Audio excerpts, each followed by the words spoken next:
Okay, so I'm moving on to the part where I'm going to bind my character to the whole skeleton. And first of all, I need to make sure that, of course, right now it's bound, but the binding it was a temporary binding that I did for working on the spine, so I need to actually to remove that. So in order to remove that, the first thing I'm going to do is I'm going to just as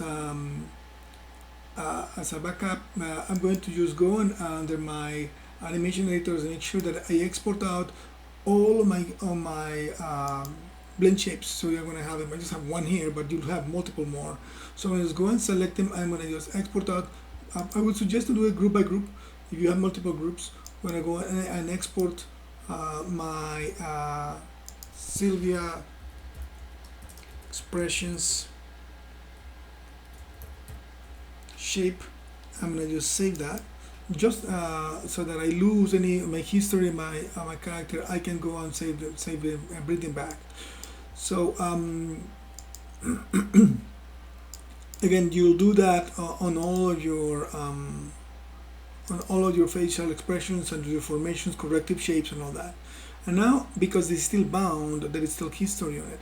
You can see you have a tweak and expressions and a cluster node. That cluster node is coming from the binding that I did.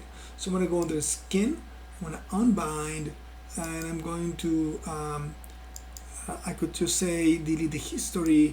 If I delete the history, for sure I'm going to remove the expressions. I could try keeping the history. I'm going to say detach. Pay attention how the head was going to move back down to where it was originally. Remember when we did the spine, the whole character was shifted. So I'm going to bring it back to the way it was originally. So I'm going to say detach. The head just shifts back, but my skeleton, I know that is there. Now I can look at it and see if my shapes are still working. So they are still working because I didn't delete history. In case you delete history, you simply delete this and then you bring back your shapes. The problem that I have with this is that I still have a skin cluster node active there that I don't want it to have. So what I'm going to do is I'm going to get rid of the skin cluster from my node editor. So I'm going to just go and grab my geometry. I'm going to just click here. I'm going to just load that, and you can see that my skin cluster is right there. So if I just delete that, node, I select on the geometry. The body expressions are there, and this body tweak, which is probably a deformation, is there. So I'm just going to make sure that my shapes are still active, and they are still active. You can also test it through your menus. I'm here, mine are lost, so I don't have it right now. So again, if you have to go through the process of bringing in the expressions and all that again, you'll have to reconnect them here again. So that's the downside of it. So try to do it this way. That way you can have it maintain your facial expressions there. Now we're just going to bind the geometry to that skeleton, to the whole skeleton. But to do that, I need to make sure that the tongue is not connected to the body, because I don't want the tongue to be offering the tongue joint system to be offering influence on the head. I don't want that to happen. So this is my tongue joint. Just right next to make sure there. Make sure I'm gonna just find it here. And right now, in my case, is disconnected. If yours is not disconnected, go and disconnect it temporarily. And I'm going to go and select the main root joint, not the FK, the root joint. Select the body, of course, making sure that all joints and everything is in place. And I'm going to create definitive binding. So I'm going to just go and open up the binding skin. This time I'm going to say not the selected joint, but the whole hierarchy. And I'm going to change here closest distance as the method will be fine, but I'm going to try geodesic. What geodesic does is that it will calculate information inside, and it works better with closed models. So if your model is closed, like mine is closed, there means that there are no holes in the body, so that works much better. I'm going to make it to use 4 influences. That means that there will be every vertex will receive influence from 4 joints at the same time. I'm going to just bind my skin, and it goes through it for a few seconds. There we go. You can see that a new skin cluster got created. and there is a binding pose. The binding pose is a way for you to be able to bring back your model to the initial position. And then at this point, I can go back and reconnect that tongue joint. Let me see that one to the jaw joint. Just press P.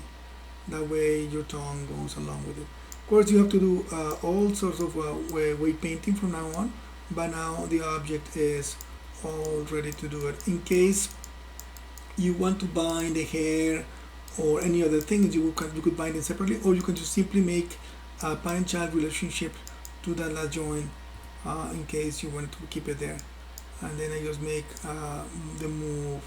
And of course, I haven't done any weight painting, and I would have to go and do all that. But my character is already in process for me to start changing it. There will be a little bit of a tweak that has to happen probably in certain parts. For example, let's see that the spine is affecting the color a little bit, the head, and I don't like that. So what I'm going to do for that is I'm going to disconnect from my node editor. Let me go back to my node editor. I'm going to go and look for the joint, that color joint right there. Remember the last one. This is my color joint, right? I'm going to load it here. Let me just grab the whole chain for that color joint, and I'm going to break from that color joint the stretch divide XY influence here, straight ZY divide, and make sure that there's another one right here, the stretch X divide. I'm going to disconnect it from that one. That way the upper part of the body won't, the head part of the body won't be affected when I move it. You see the skeleton happen. There is something else that is pending to do, and what it is that now the neck group that I have created, I'm going to make it a child of the shoulder box. So I'm going to press P on that one. So now if I grab this guy and I move it, the head should follow it and the whole thing should move with it. Alright, I'm going to just leave it right there for now. And so the next step will be all working on the weight painting for the whole body, including the face and arms, legs, and so on. Let me just save my file here. And we'll move on to doing weight painting.